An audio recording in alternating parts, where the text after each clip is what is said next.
Bueno, e vamos a continuar co seguinte relatorio a cargo de Victoria Folgueira Fariña e Jorge Lamas Bértolo, que nos van a falar sobre o pasado, presente e futuro do Castro de Cameixa en Boborás, Ourense. Cando que irades? Gracias. Boa tarde a todos e a todas. Antes de comenzar a miña palestra, a miña pequena palestra, pois agradecerlle a organización destes encontros por ter a ben chamarnos a nós para, digamos, expor os resultados desta pequena intervención que se está a facer no Castro de Cameixa, no Concello de Boborás, provincia de Ourense, non? Antes de empezar con entrar en materia co tema do Castro de Cameixa, pois facer unha pequena referencia a un centro de estudios chamamos Lamas do Concello do Carballiño, ao cal pertenecemos. Este digamos, centro de estudios fundámoslo alá polo ano 1994 co gallo das letras galegas, porque víamos no que é a comarca do Carballiño pois unha ausencia total de publicacións e de traballos específicos sobre tanto arqueoloxía como historia, como arte, como xeografía e xeoloxía, etc. Co paso do tempo fomos medrando e a partir do ano 2005 pois temos unha sede propia situada no medio rural do Concello do Carballiño, concretamente no Balcón do Ribeiro. Rehabilitamos unha adega histórica do século XVIII e nela temos o que sería unha sala de estudios para investigadores con 8.000 volúmenes e máis de 6.000 documentos fotografiados de mosteiros, etc.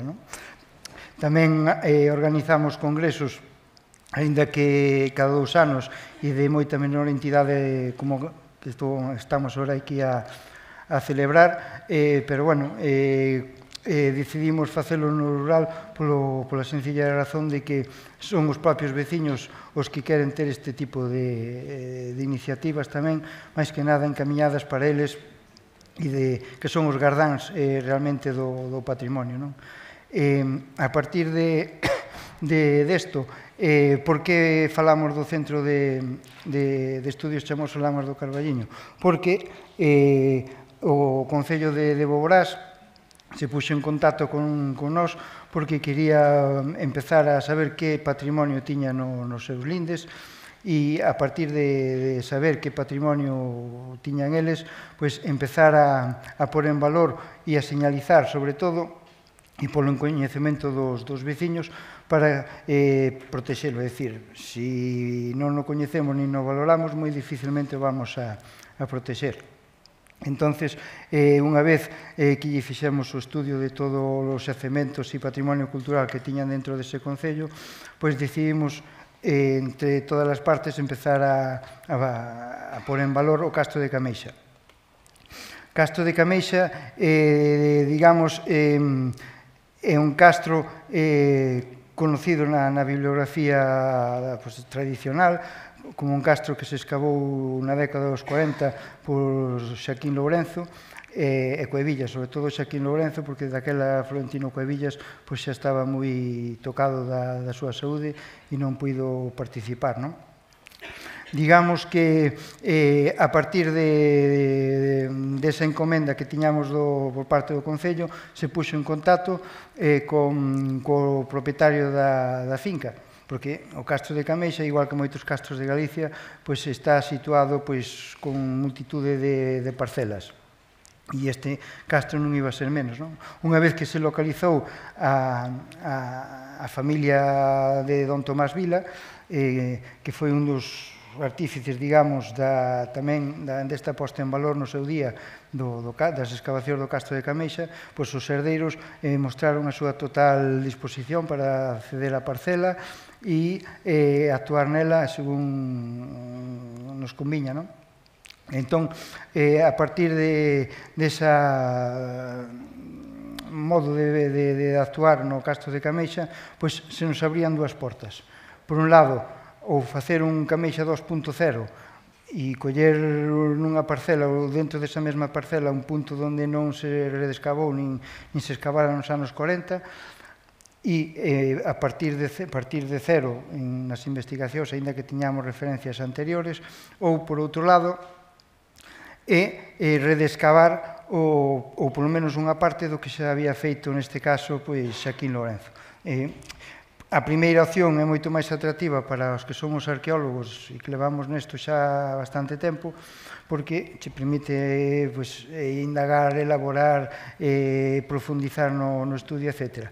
Pero somos algo cabezóns e neste caso escollemos a segunda opción. E por qué? Por dúas razóns fundamentales para nós. Por un lado, temos o que é todos eses materiales que se recuperaron nas excavacións antigas depositados no Museo de Ourense, pero non lle ponemos cara nin lugar onde estaban. Me explico. O proceso de excavación do Castro de Cameixa foi un plan B de Xaquín Lourenzo. Primeiro empezaron no Castro da Teixeira, ele e Chamoso Lamas, non obtuveron os resultados que tiñan o que eles lles gustaba, e entonces por petición ou por recomendación de Cuevillas se acercaron ao Castro de Cameixa.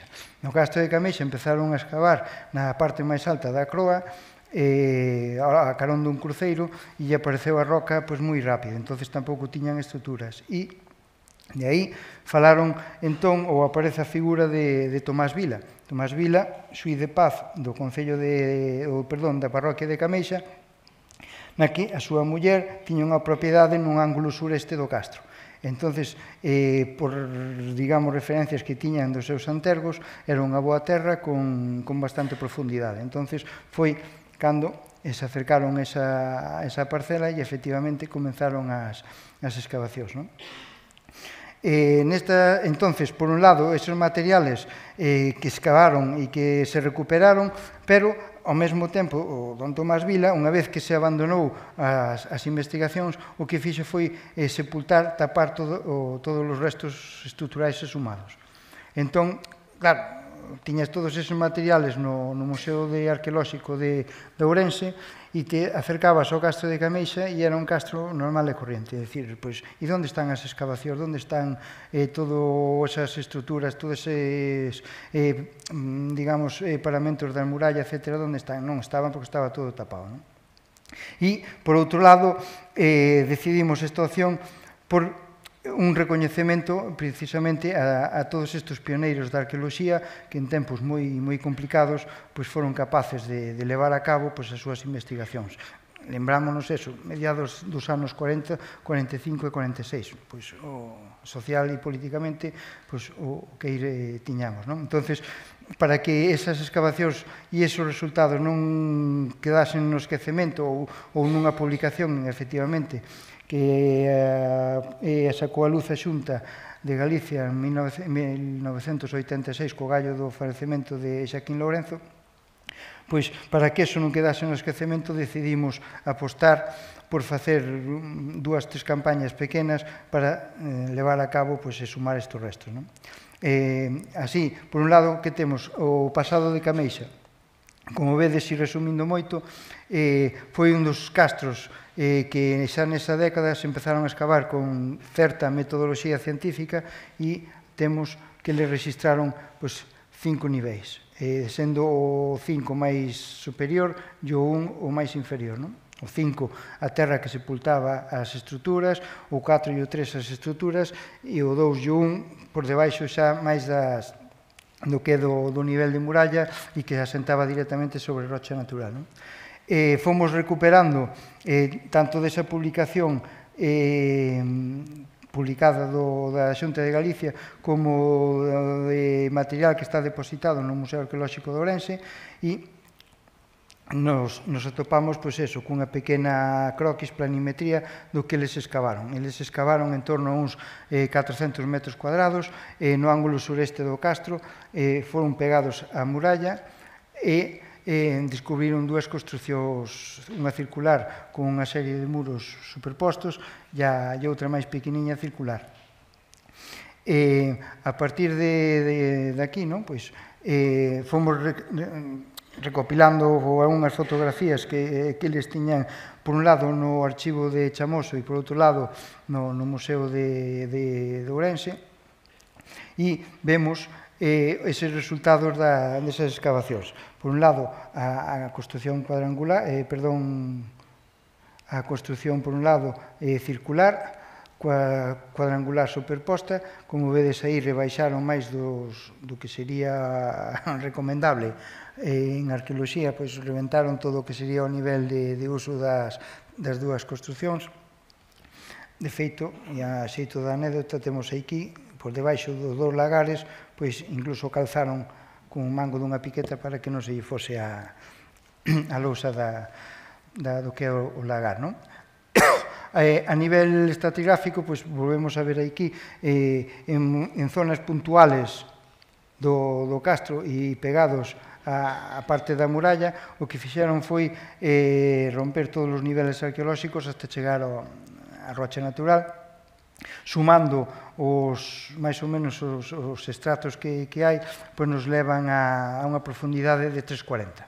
Aí vedes, e volvemos outra vez como detalle, pois a figura do rapaz descalzo, como marca os distintos niveles. Aquí temos os restos dun fogar, e aquí temos outra das gabias que foron pegados á muralla e que despois foron ampliando máis cara ao leste para ir ampliando o que sería a excavación. Os restos de cerámica os foron tirando máis ou menos por aí, porque despois xa falaremos tamén deles. E en canto a materiales, pois bueno, eles recolleron máis de 4.000 fragmentos de cerámica, varias fíbulas, moito metal, moas de catilos e metas de muiños naviformes, contas de pasta vítrea, incluso legumes carbonizadas, que anos despois se fixeron análisis de carbono 14, que deron dúas, digamos, cronoloxías que se poden, non que se axustan realmente tanto ao que se excavaron eles e ao que nos pensamos, non? A partir de aquí, pois, e tal como vos dicía antes, decidimos redescavar toda esa zona que estaba tapada, non? Entonces, no ano 2018 fixemos unha pequena campaña na que a partir do que sería o croquis realizado por Xaquín Lourenzo, situar as cazas, é dicir, o primeiro que fixemos foi un levantamento topográfico de todo o castro, cunha georreferenciación de todas as cuadrículas que se podían situar no castro, e a partir desa georreferenciación fomos collendo, esta creo que era concretamente a cata R27, fomos coa 28, coa 29 hasta chegar á muralla. En total, nesa primeira campaña foron uns aproximadamente 80 metros cadrados, dos cales a gas nesta pequena esquina que era un metro e medio, 2 metros cadrados, que nos parece que estaba sin excavar, porque a terra era distinto calor, os materiales eran distintos, etc. O resto estaba todo movido por eles. Nos dá unha única secuencia, digamos, estratigráfica, que é un recheo que se estende por toda o que sería este sector hasta chegar á muralla. Na parte da cima da muralla rebaixaron, tal como rebaixamos nós hasta aí, porque aparece todos os materiales revoltos, incluso material contemporáneo e de época moderna que había en superficie, apareceu misturado, non? O único que atopamos, despois todo mezclado e todo revolto, a parte deste bolo de pedra con un burato de poste na parte superior, en torno a él atopamos restos de fogar, todo en revolto con recheo, non? Unha vez que fomos avanzando na excavación, nos atopamos efectivamente co paramento interior da muralla que eles xa habían descoberto no seu momento, non? O paramento da muralla que eles xa describían con máis ou menos todo o detalle de que o paramento interior era de forma poligonal, mentres que o exterior, que prácticamente só o remarcaron e non rebaixaron, tamén tiña ese tipo de aparello. O que sí, por exemplo, nós o que vimos foi que había outra, digamos, parte de muralla máis estreita de época anterior, e que nun momento posterior a reforzaron con o que vemos aquí abaixo, evidentemente, con isto que temos aquí, para contrarrestar o empuxe, porque de feito non está totalmente vertical, senón que está lixeiramente inclinada cara ao interior da muralla. A muralla de uns 3 metros de ancho, con paramento interior e exterior e relleno a base de terra e pedras. No relleno desas pedras tamén aparece algún fragmento de muiño de man, etc. E todo o que é revolto, sobre todo e fundamentalmente da excavación dos anos 40. A nivel de materiales, curiosamente, cando nos puxemos a traballar e a excavar, insisto, son 80 metros cadrados, nos apareceron, ou pensábamos que nos iba a aparecer pouco material, e nos atopamos con máis de 2.500 fragmentos de cerámica e xa facendo unha selección en campo, desbotando aqueles máis pequeniños que non daban nin forma, nin decoración, etc. Claro, por un lado nos sorprende a cantidade de cerámica non recollida, nunha excavación xa feita. O único que estamos facendo nós é volver a destapar o que eles taparon. E ainda así nos atopamos con esa cantidade de cerámica, digamos, con bocas anchas máis cerradas, bicos esvasados, rectos, con decoración, outros sin decorar, biselados, e con formas máis ou menos abertas, cerradas, de grandes recipientes, outros de recipientes máis pequenos, con decoración na parte do colo ou na parte alta da panza, incluso algúns coa decoración de toda o que é a panza. Topamos, neste caso, e por eso foi nese metro cuadrado que estaba sin excavar, foi onde atopamos ese, digamos, que pertence a un cacharro con perforación na parte superior para ser colgado no lume, unha fusayola. Topamos, a nivel de cerámico, máis ou menos o que eles no seu día toparon con esa decoración incisa, estampillada, con xeométricos, con líneas incisas, con molduras, en fin, aí vedes toda a variedade que temos. Aquí só traemos unha pequena mostra. A nivel metálico apareceron dúas fíbulas, unha omega e outra de aro interrompido. A nivel pétreo nos apareceron como case unha dúcia de fragmentos de muiños circulares. Outro tipo de lía, dous naviformes tamén. A nivel de pedras puídas, pedras de afiar, etc.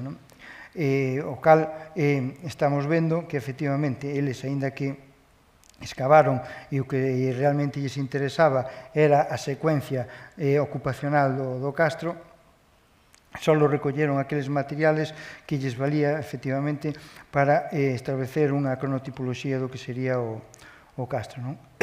Unha vez rematada esta actuación, o que é o Concello de Boborás e os propietarios da propiedade decidiron, efectivamente, que había que seguir ampliando as excavacións, porque era algo necesario non só para os veciños de Cameixa, sino para todo o Concello e, por extensión, para toda o que é a cultura castrexa en xeral. Entón, este ano se acometeu unha segunda excavación de ampliar outros 80 metros cadrados.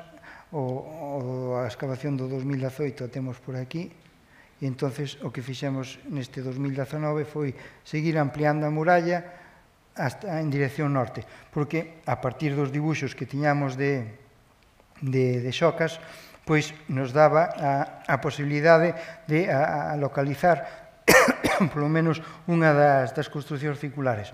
En teoría, e seguindo o croquis de Xanquí Lourenzo, teríamos que ter a outra pequena construción circular aquí. Unha vez que lemos en detalle o que as cuartillas e, sobre todo, os dibuixos, o que fixeron, como efectivamente lles interesaba secuenciar todo o castro, o que fixeron foi, por iso nós non a localizamos, desmontar esta pequena construción con un muro que iría adosado a ese outro lado, para seguir secuenciando, porque no seu croquis aparecen debaixo desa construción circular outros dous muros que van casi perpendicular ao que sería a muralla, e que, según os seus relatorios, pois vai por debaixo da muralla, non?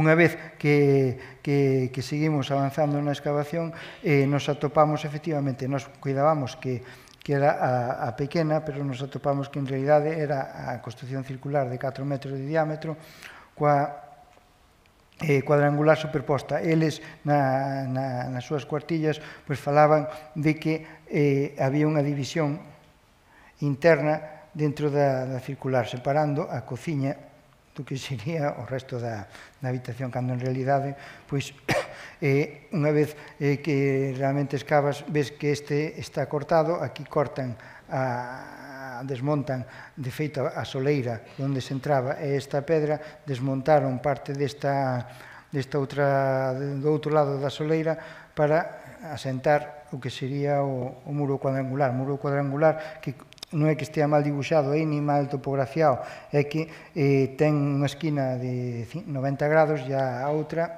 adrede un pouco máis aberta, non? A partir de aquí, bueno, pois, o que vamos descubrindo sacamos o estado actual, que sería esta, e a comparamos coa mesma fotografía, máis ou menos na mesma posición.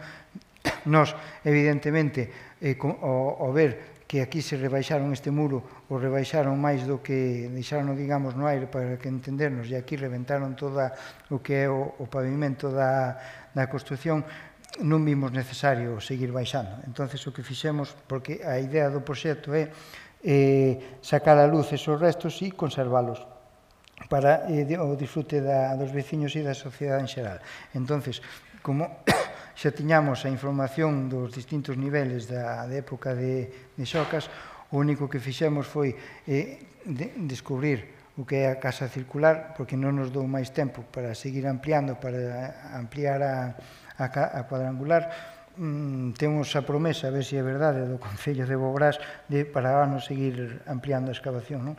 Esta esquiniña que temos aquí, que vedes aquí, este sí é un derrumbe que non tocaron eles e que nós excavamos, dando como resultado, aquí, tanto neste derrumbe de aquí como noutro, máis aquí, foi onde nos apareceron unha das fíbulas.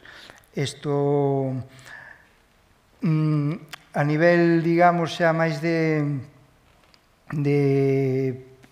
materiales, pois neste ano nos atopamos con outros 3.500 fragmentos de cerámica, igual que os mesmos que temos da campaña pasada.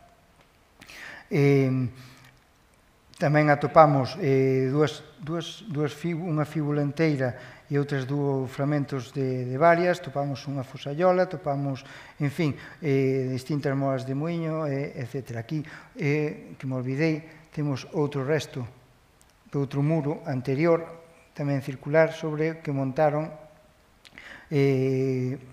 a construción cuadrangular. Aquí temos, que igual non se ve ben, un muiño, parte dun muiño circular que o reaproveitaron para a construción cuadrangular. Cerámica, pois o que decíamos antes, igual, a mesma decoración, mesmo tipo de vasos, uns cuncas máis pequenas, outras máis altas, máis anchas, con decoración, unha pois solo o que é a parte de arriba da panza, outras chega hasta baixo, a omega que atopamos aí. E, bueno, para rematar xa e dar paso á miña compañeira, sinalar, aquí vedes o que sería a parte principal do Castro de Cameixa. Este sería a entrada original, que ten unha serie de socavóns que creemos que é a entrada original por aí. Esta é a parcela onde estamos usando e actuando, vamos a actuar, e isto é un pouco o que sería a actuación do Castro de Cameixa. Pois, agora, a continuación, deixo a miña compañeira. Bueno, vou falar un pouco dos traballos de conservación que se fixeron nas dúas campañas de intervención no Castro de Cameixa, en dous apartados. Por unha banda, a conservación de estruturas, por outro lado, a conservación dos materiais metálicos que apareceron nas dúas campañas. Bueno, na campaña de 2018, como xa contou Jorge, a única estrutura salientable que apareceu foi este tramo de muralla, que tiña dúas caras, estaba bastante ben conservado, pero sobre todo nos extremos estaba bastante deteriorado, descolocadas as pezas, a maior parte dos cachotes, que tivemos que desmontar e volver a reconstruir para estabilizalo. O noso obxectivo principal era garantir a estabilidade das estruturas. Por exemplo, na parte superior da muralla, aquí vemos as dúas caras e o recheo interior de pedra solta e terra. Na cara externa da muralla non tiña soporte de recheo pola parte interna, estaba como uns 50 centímetros por riba do resto da superficie. Entón, o que fixemos, aparte de consolidala con morteiro de cal, foi rechear con pedras de tamaños diversos, que quedaran ben encaixadas, para darlle un apoio pola parte posterior para que non se esborrallara. Aquí se ven as dúas caras xa terminadas. Na cara interna fixemos a desmontaxe e remontaxe deses puntos concretos dos extremos, incluímos algunhas pedras que faltaban para continuar coa liña, selamos con as xuntas que na parte superior con morteiro de cal para impedir o acceso de agua ao interior do muro, que foi o mesmo que fixemos na cara externa. E na parte posterior da cara externa, neste recheo que fixemos con pedras, para evitar que nos ocos se asentase terra que pudese dar lugar ao crecemento de plantas e de vegetación, o que fixemos foi rechear con area. Por eso ten ese aspecto tan claro. A area, claro, o que o morteiro de cal o coloreamos con pigmentos para que quedase entoado co resto da fábrica, pero coa area non. En fin, co tempo, estas son as fotos de xusto acabar a intervención, agora xa está un pouco máis integrado co resto da muralla. A campaña de 2019, as estruturas foron as que xa comentou Jorge. Aquí, por unha banda, pretendíamos consolidar para evitar que o acceso de auga ao interior dos muros e o crecemento de plantas sobre estes, que sempre deterioran e debilitan os materiais constructivos, pero ademais queríamos mellorar a comprensión das estruturas por parte do público, resaltando a forma en que se relacionan unhas coas outras. Desta forma, no que na estrutura circular regularizamos a superficie, non subimos fiadas máis que para encher ocos moi evidentes, como neste caso, que tiñamos unha falta bastante apreciable. Na maior parte da superficie o que fixemos foi regularizar para crear unha superficie sólida, agora sí, que evitase o acceso de auga ao interior dos muros, que sempre debilita e favorece o crecemento de plantas. Na outra perspectiva vemos tamén como estaba o estado inicial e o acabar, neste caso, Aquí xa está rematado, pois vemos regularizado toda a superficie da estrutura circular, o que a fai bastante máis visible, sobre todo en estas partes que estaban moito máis baixas, e aquí vemos a estrutura cuadrangular que se distingue moito mellor como está situada sobre a anterior e foi construída despois por riba dela. No caso dos fogares que aparecen adosados ao muro da estrutura cuadrangular polo exterior, as pedras, aínda que foran, a excavación nos anos 40 foi moi intensiva e retirou moita terra ao redor, as pedras estaban bastante ben asentadas, pero como había unha certa pendiente, tiña medo de que coa auga de choiva se puderan ir lavando materiais que deixaran descolgadas estas pedras, sobre todo estas dos laterais. Entón, decidín consolidalo e asentar un pouco o terreo ao redor delas para protexelas. Cando o limpar, vimos que debaixo das losas que forman o fogar, o chan no que están asentadas está formado por terra compactada mezclada con cerámica machacada. O que fixen foi botar unha pequena superficie de morteiro de cal nesta zona que era a que estaba máis inclinada para regularizar a superficie e para crear unha superficie dura que fose resistente á acción da auga cando chovese e que evitase que se perdese material que dá apoio a estas pedras. Despois recheamos con terra para que quedase máis natural.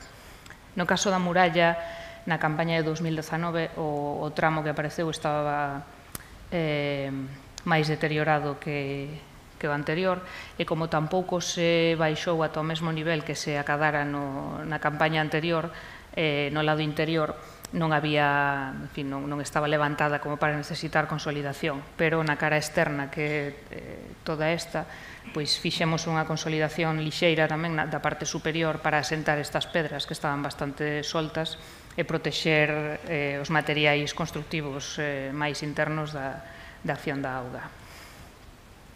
En canto á conservación de materiais, temos, ademais dos materiais cerámicos que se recolleron, o máis interesante son unha serie de fíbulas de bronce que apareceron nas dúas campañas. Na campaña de 2018 apareceron dúas fíbulas que xa se viron antes, unha fíbula anular e unha fíbula en omega. E aquí vemos imaxes do estado ao inicio da intervención e ao final.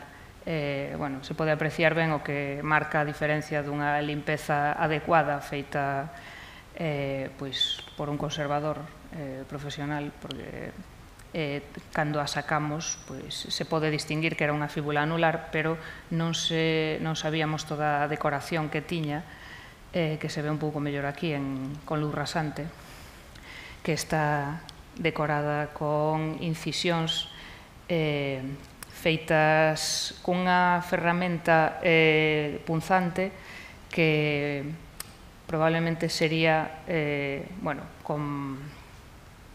con forma, digamos, con varias puntas formando unha liña, como se fose un pequeno tenedor, porque, se nos fixamos, son 5 incisións continuas que están sempre á mesma distancia e que forman sempre unha liña que vai facendo como ringleiras de incisións. Despois tamén ten outras dúas incisións nos extremos decorativas. Estaba nun estado de conservación relativamente bo, tendo en conta a historia de todas estas pezas, porque, ben, como xa sabemos, a excavación é un proceso traumático para os materiais arqueolóxicos, porque levan séculos nun entorno estable, sen grandes cambios ao que se foron adaptando co tempo. Nos, ao excavar, alteramos radicalmente esas condicións nas que se atopan. Isto dá lugar a un proceso de nova adaptación ás condicións novas, que sempre pode dar lugar incluso á destrucción total do obxecto se non se toman medidas. Neste caso, todas estas pezas sufriron este proceso traumático en dúas ocasións, porque proceden dun lugar que xa fora escavado nos anos 40. Naquel momento non foron localizados, non se recolleron, o cual supoñemos que quedarían no medio da terra que despois se utilizou para tapar a excavación. Tiveronse que volver a readaptar o cambio de condicións e agora volvémolas a sacar, o cual aínda teñen un estado de conservación bastante bo para o que sufriron. Esta fíbula omega é, desde logo, a que mellor conservada estaba. Tiña unha pátina estable de carbonatos de cobre, de malaquita, que conserva excepcionalmente a superficie original. Non teño boas fotos, porque algún día terei que comprar un macro, pero polo de agora me vou arreglando. Baixo o microscopio binocular podíanse apreciar incluso marcas na superficie estriadas que foron resultado do proceso de trefilado para crear o arame co que estaba feita. O proceso de conservación que seguín foi o mesmo nas dúas. Primeiro, unha limpeza lixeira da terra acumulada na superficie e despois unha limpeza mecánica con bisturí baixo o binocular para retirar os produtos de corrosión deformantes que estaban situados por enriba da superficie original, que neste caso, nos dous casos, estaba conservada por esta capa de carbonatos de cobre. Na campaña de 2019 volvemos a topar varias fíbulas, unha fíbula completa e varios fragmentos, neste caso outra fíbula en omega, pero o estado de conservación de todos os materiais é moito peor. Neste caso, xa se pode ver que o grado de limpeza acadado non é o mesmo que nas anteriores, porque aínda que a superficie original estaba conservada na súa meirande parte tamén por unha capa de carbonatos, esta capa era moito máis fina e quebradiza e estaba directamente por riba dunha capa de cloruros de cobre pulverulenta e moi branda, que facía que coa mínima manipulación ou coa mínima presión a capa exterior se rompese e se soltase, co cal me limitei a facer unha limpeza moi lixeira da terra acumulada, xa desde o principio con bisturí baixo binocular. Cheguei ata un punto no que se puidese apreciar a forma e a decoración, pero sin chegar a eliminar toda a terra da superficie, porque aínda que apliquei un tratamento de consolidación con paraloide en tolueno, non foi suficiente para endurecer tanto esa superficie como para poder limpala con seguridade. Así que preferín deixar toda esta terra que se sigue vendo por aquí para evitar males maiores. Vemos que tamén ten unha decoración engrosada nun lado con varias liñas, e aquí temos outro plano de detalle no que se ve a forma da agulla, que ten sección cadrada na maior parte da superficie, ainda que cara ao extremo se vai redondeando un pouco. Este non é unha figura completa, sino un fragmento, pero na limpeza apareceu unha decoración moi interesante. Está nun estado de conservación bastante mellor, aínda que o está rota nestes extremos que quedaron os materiais interiores ao aire, e está bastante debilitada, porque hai que ter cuidado, pero durante unha limpeza con bisturí baixo binocular tamén, chegamos a ver a superficie original e toda esta decoración trenzada que ten, que non sei se aprecia moito aquí, pero estaría feita cun arame moi fino que está dobrado sobre si mesmo e despois pegado na superficie. Aquí no extremo está unido a unha peza que ten unha forma ovalada ou como de bagua, quizás, e despois, a partir de aí, se estende sobre todo o lombo do arco da fíbula. pensei que tiña, xa non puxen as outras, a parte destas dúas que son as máis salientables, apareceron outros fragmentos de fíbula de arco, pero nese caso xa estaba tan perdida a superficie original que nin sequera se pode atopar decoracións, nin o único que temos é a forma original. E, bueno, creo que con isto rematamos e darlle as gracias pola súa atención. Espero que lles parecer interesante.